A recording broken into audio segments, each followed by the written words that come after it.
welcome back to Jocelyn Rabe channel. So for today's video ay meron namin ako panibagong crochet tutorial na ituturo po para sa inyo. So which is ito ay ang how to crochet a cable charger.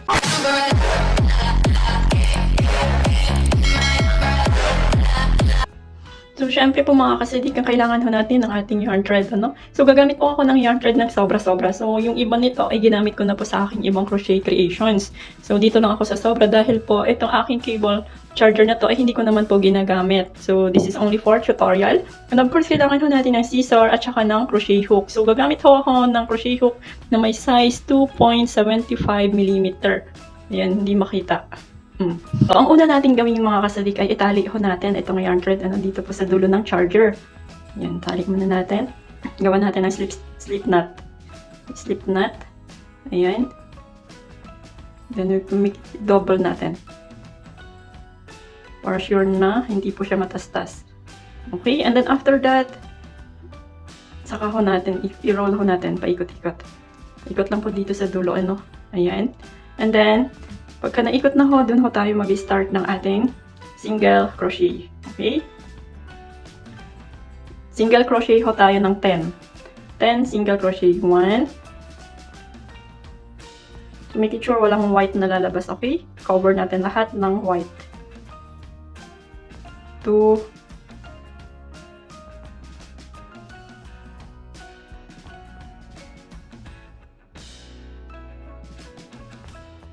So, after po mga kasadik ng 10 single crochet, ay mag-chain 7 ho tayo. 1, 2, 3, 4, 5, 6, and 7. And then, after ng 7 chains, ay mag-slip stitch tayo sa second chain from the hook. So, skip ho natin itong 1 chain, then proceed ho tayo sa next chain. Diyan ho natin simulan ang slip stitch. 1, 2, 3, 4, 5, and 6. So, mayroon po tayong 6 slip stitches.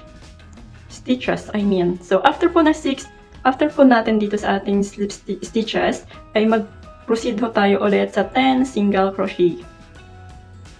1, 2, 8, 9, and 10. So, after ng 10 single crochet, katulad rin ho ng nauna, mag-chain 7 ho tayo. Okay, and then push lang natin. And pasikipin lang ho natin dito para wala po, hindi po lalabas yung rubber ng wire or yung cover ng wire ho. Ano? So, then, proceed ho tayo ng 7 chains. 1, 2, 3, 4, 5, 6, and 7. And then, skip 1 chain and do slip stitches on the next chain. Skip 1 chain, then on the next chain, do 1 slip stitch. 1 in every chain. 2, 3, 4, 5, and 6. And then, proceed ho tayo ulit sa 10 single crochet. So, ganun lang ho mga kasadik ang process of, ano? So, 10 single crochet, and then chain 7, and then slip stitches on the next chain from the hook, and then proceed ho ulit tayo sa 10 single crochet. So, hanggang dito po sa dulo mga kasadik, gagawin ho natin yan.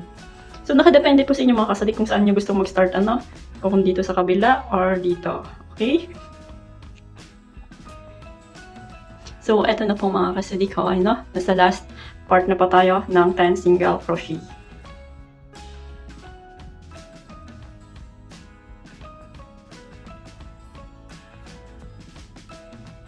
9, and 10. So, tapos na ho tayo dito sa part na i-cover o ano, or i-crochet yung ating cable wire. So, mag-proceed ho tayo mga kasadik. And after that, i-cut lang ho natin. Cut natin. And then, mag-slip knot. Slip knot. Ayan. Then, after ho natin i-slip knot mga kasadik, i-ikot natin. Ikot-ikot ho natin para hindi po matastas, ano, sa end. Ayan. Then, i-slip knot ho natin. I-lock. Ayan. And then, isa pa.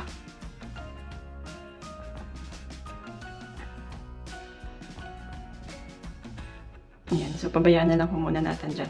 1, 2, 3, 4, 5, 6, 7, 8. So, meron ho tayong 8 na dahon na gagawin. So, mag-proceed po tayo mga kasadik. So, dito po tayo mag-start sa first single crochet. Diba ito yung 10 single crochet kanina? So, dyan ho tayo mag-proceed or magsimula ng ating slip stitches. So, dito po tayo sa front loop. Okay? Sa front loop and back loop. So, kung ano po ba yung sinatawag na front loop and back loop? So, as you can see here, ito pong dito, itong dalawang dito, yan po yung mga loops. Itong back loop, ito po yung front loop. So, ito po yung front loop, ito po yung back loop. Front loop, back loop, front loop, back loop, front. Tayo magsimula ng first slip stitch sa ating front loop. Okay, dito ho lang ho. Hindi po tayo dito sa back loop. Okay, sa front loop lamang. So, simulan ho natin dyan ng slip stitch. Okay, I'll use dark pink. And then, after that, gawa ho tayo muna ng slip knot. Okay, sa pink. Ganyan. And then, hilain ho natin. And then, slip up. Ayun.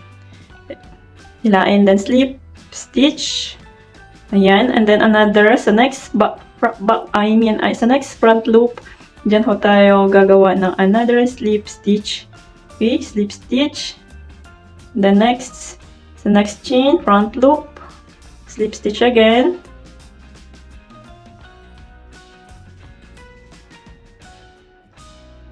So, nandito na ho tayo. Tapos na ho tayo sa front loop ng 10 single crochet. And then dito po sa ating chain 7 kanina, gagawa ho tayo ng ganito. Ang unang chain ay gagawa ho tayo ng single crochet.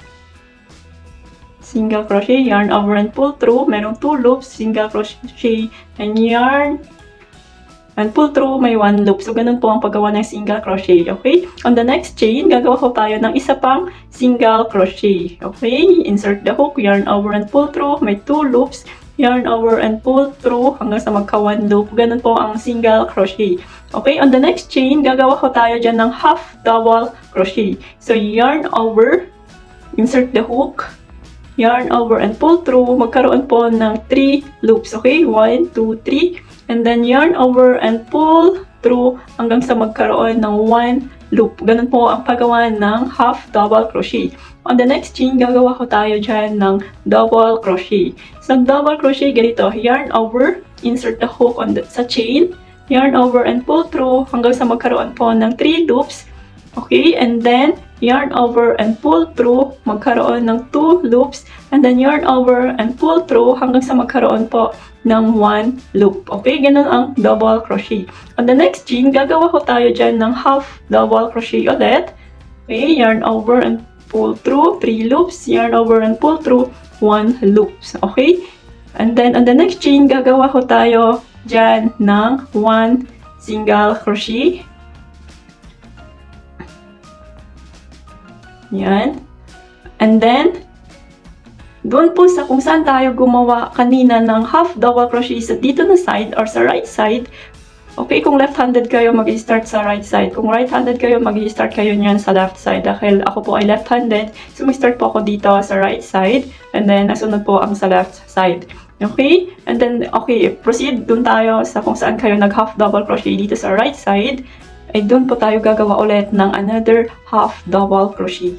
Okay, yarn over, insert the hook, and then yarn over and pull through, ganoon ng half double crochet. And then on the next chain, ito di ba yung kanina yung ating double crochet. So dyan po kung saan natin in-insert yung double crochet, dyan rin ho natin gagawin ulit ang double crochet. Okay, so yarn over and pull through.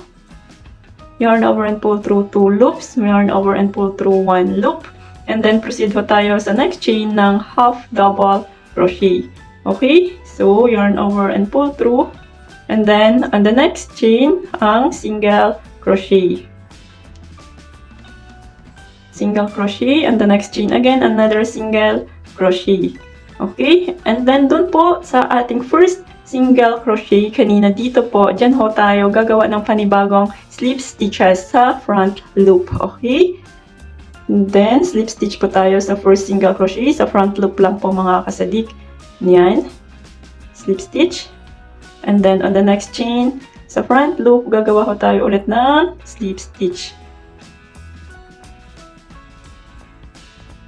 Ito yung kalabasan mga kasadik. So kung nakita po ninyo, maliit lang po yung ginawa ko. Kung pwede po ninyo siyang palakihin. Kung gusto niyo po yung malalaki, pwede niyo pong i-adjust yung counting. You can add your counting. And then pwede niyo pong start siya dito. Mag-add kayo ng counting dito sa 7 chain. Ayan, halimbawa ito dito.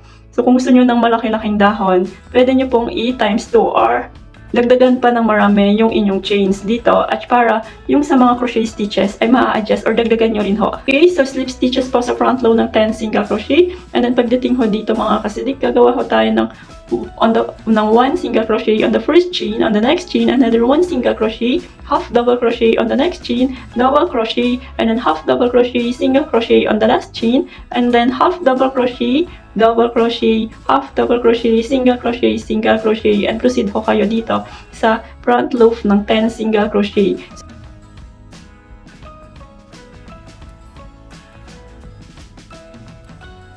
Final. This will be the last, okay? So, ayan. Tapos na ho tayo mga kasadik.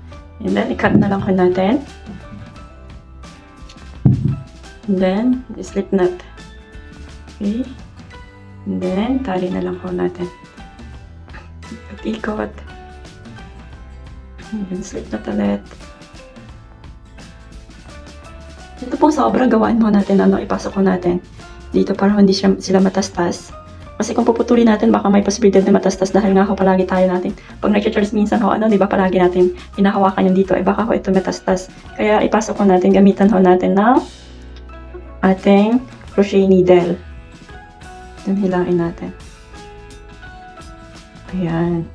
Pwede na natin yan siyang i-cut. Okay, i-cut natin. Ayan. So, eto na po mga kasidik, tapos na ho tayo sa ating crochet cable wire ng ating charger. So, kung nakita po ninyo, eto, di ba, medyo pumapasok po siya. So, pwede nyo po siyang baliktarin ng ganyan. Tapos, ayan, para magpantay, mag-straight po siya. Kung, babalik at babalik po yan, pwede nyo po siyang, or pwede nyo po silang planchahin. Planchahin nyo po para mag-straight. Ayan. So, I really recommend dahil po, much better gagamit ako kayo ng kulay green dahil ito po ay parang vines po na halaman. Dapat yung aking gagawin, vines ng, yung halaman ng mga vines, ayan, kaso lang hindi siya green. That's why. So, that's better na kulay green po yung inyong gagamitin. O, ayan. So, tapos na ho tayo.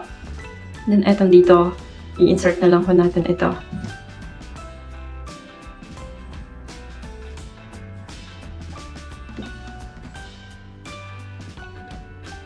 Pagka na-insert, cut na lang.